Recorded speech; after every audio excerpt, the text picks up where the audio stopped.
Okay, Dragons, here's Unit 8 review with my coffee brewing in the background. You might hear some gurgling sounds. This is problem number 1. Problem number 1, we're going to play the match game.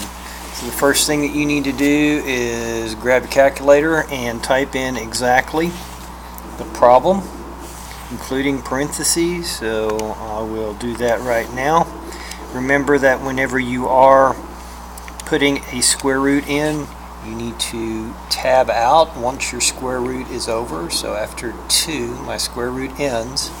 So I'm going to hit the right arrow button right here. I'm pointing at it, and that'll chop off the square root sign. Make sure you do that. If not, you're going to change the problem, and there's no way you're going to get the correct answer. Alright. So that one looks good, exactly like the original one. And then we'll open up another one. Tab out of that. Coffee still brewing. And we hit that double check and we make sure that it's right, and we hit enter, and they go, oh, that's about 31.53 blah blah blah. So we'll now go down to our answer choices and we'll type in the same thing, and we need to be exactly equal to this. So if we did look at there, that first one is the same. Now if we check the other ones, which I have conveniently done already, you can see that the only one that is exactly like the original problem is F. So we're going to go with answer F. Anytime we're doing square roots in this unit, we're just going to use our calculator. Remember, we will come back to square roots and how to simplify them after the STAR exam. Problem number 2.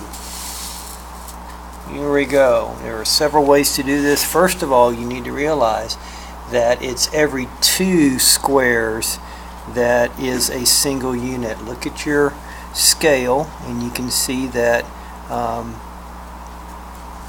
every 2 blocks they put a 1, and then next 2 blocks they put a 2 and then a 3 and so forth. So we can do a slope triangle. Again, every 2 blocks will count 1. So my rise is 1, 2, 3, 4. My rise is a positive 4. Remember, that goes on top of my ratio. And I'm heading to the left, so that's going to be a negative 1, 2, 3, 4. And a positive 4 divided by a negative 4 is a negative 1. You could also use your slope formula, taking your y values of 3 and negative 1, subtracting them, putting them on top of your ratio, and then in the same order taking the x's, negative 2 minus 2, and you'll get the same thing. Slope is a negative. Remember, negative slope looks like this, and a positive slope would go the opposite direction. Problem number 3. Alrighty, so this is how we practice these problems. If you were in my class, you got this sheet. We did a whole bunch of these together. We're going to sort our laundry. And we're going to make a fraction for the numbers. We'll make a pile of x's, a fraction for the x's, and same thing for the y's. And again, notice in this step I have done no math.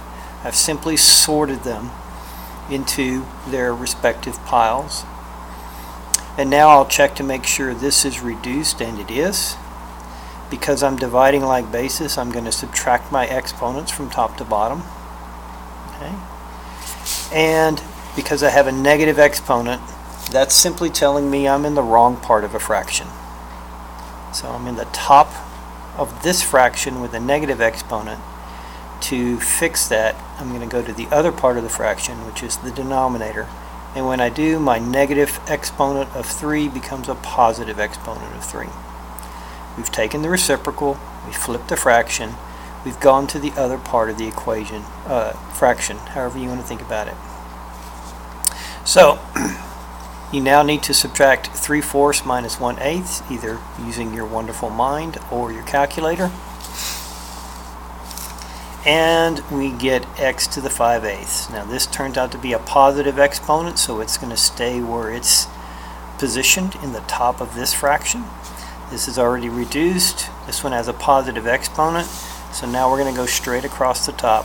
My numerator is going to be a 2, this 2, times x to the 5/8 times 1. And times 1 won't give me anything or change anything. And in the denominator I'll have a 3 times 1, which is 3, and then I'll have a y to the 3rd. And I go looking for that answer, and I notice that it's down here at D. Alright, problem number 4. This is a volume formula, which is length times width times height. They'll have this formula on your test, and so we're just going to plug and play. It says I have a width of x, a length of x squared y, and a height of y squared. So if I just take that information that I just underlined and put it over here, this is what I get. Now you've noticed that I have brought into our vision the exponents that are understood. There's no visible exponent on this x, and so I know that that's a 1. So I'm going to put that there because when I'm multiplying like bases, I'm going to add exponents. Okay? So, since this is straight multiplication, I'll write the base of x. I have 2 of them here, and I have a single one here, so I'm going to add those to give me x to the 3rd. And then on the base of y, I'll write that down, and I'll simply add those together. And what I know, that's my volume. And so in this particular case, I'm going to go with J. Coffee must be ready. Stop making noise. Alright, so star rule number 1 that says anytime you see an equation, you're going to put it in your calculator. So I'm going to go to my y equal button. I'm going to type in 0.8 parentheses x plus 3. Oops. Just like I see it. And then I'm going to go to my table. Oops. That's at 45. It says to find x. So this, I don't know my x. But I know my y, f of x, is negative 4.8. So I'm going to look for a negative 4.8 in the y column. And so I need to scroll a little bit. Comma tune and getting close. Okay, so now I'm in negative land. Alright, there's negative 4.8 in the y column. So if I just glance over here, my x, my input, which is what they're asking for, is going to be a negative 9. So my answer is negative 9. Alright, problem number 6 is going to work similar to the previous one. I forgot what number it is. We're going to sort this out. We're not going to try to do it in one step. We're going to make a fraction for my numbers, my fraction for the a's, for the b's, for the c's. Since we're dividing these, we're going to subtract our exponents from top to bottom on the variable fractions, and then we're going to either use our mind or our calculator to reduce this one. Remember, no decimals. Alright, so this is what this looks like. 21 over 14 reduces to 3 over 2. I subtract my exponents from top to bottom. Remember, a negative sign cannot substitute for subtraction. Remember, this is 2 minus a negative 3. If you just say 2 minus 3, you're done. You're not going to get it right. 5 minus 2 here, and a negative 8 minus a negative 4. So, I would at least suggest that you double check these on your calculator, and that way you wind up with your proper exponents. This one is 5, this one is 3, and this one is a negative 4. Alright, positive exponents are good. If they stay put, negative exponents, you're in the wrong part of a fraction, dude. So the c needs to drop down. When it does, the -4 becomes a +4. Now all my exponents are positive. 3 over 2 is reduced, so I'll multiply my tops, and I need a 3, a to the 5th, b to the 3rd. And the only one that has that is right there. Let's check the bottom. 2 times 1 is just 2. C to the 4th. Again, this points to D.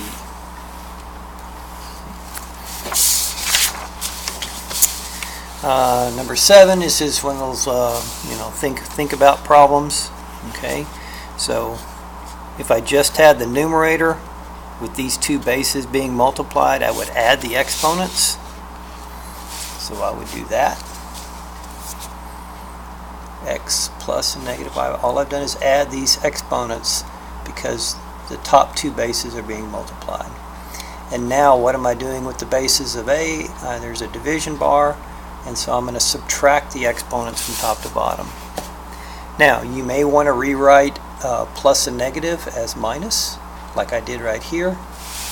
And then now I'll take my top exponent, which is x minus y, and I'll subtract the exponent in the denominator. And I'll get this guy. So it looks like my x minus y minus z is my exponent. I'll go over here and check my answers. Which one has a x minus y minus z? I think it's B. So we're going to circle that one. Right. Same rules. When I multiply like bases, I add the exponents. When I divide bases, I subtract the exponents from top to bottom. Domain and range. I guess in this particular case, we could go from the left to the right. Alright, so when I go to the left, notice that my left hand side wall touches a low value of -3. As I got a closed dot, so it's less than or equal to, and I have a high value of 4, and it also has a closed dot. And then from the bottom to the top,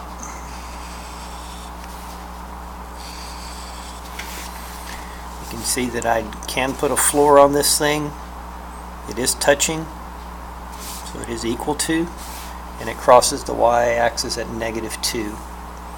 And then the high value, it touches the y-axis at 4.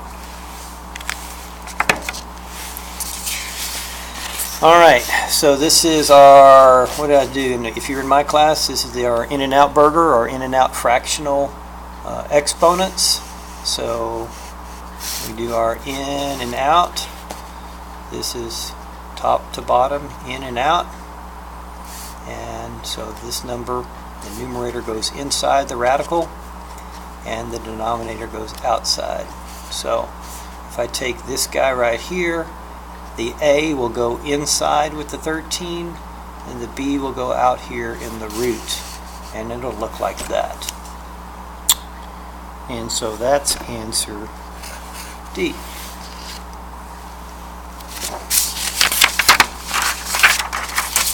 Alright, 10 is a review. Remember, you put money into an account so that it grows. So we want it to grow.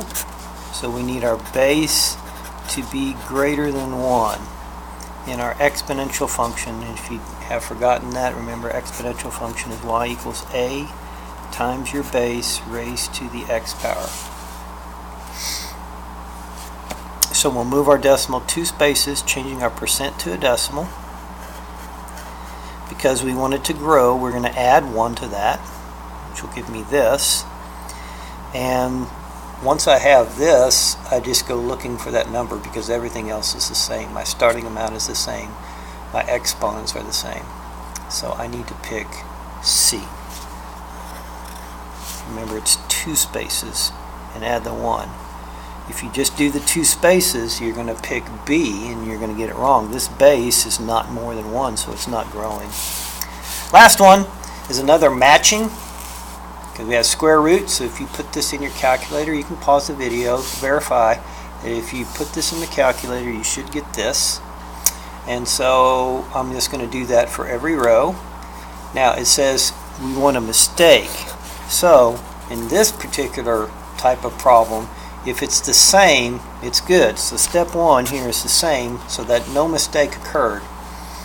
But if I do step 2, it changes from what it should be. This, if it was correct, this would be negative 8.7 blah blah blah. But it's different. And so this is where the mistake occurred. Frowny face. And so I'll come down here and say step 2 is where the mistake occurred.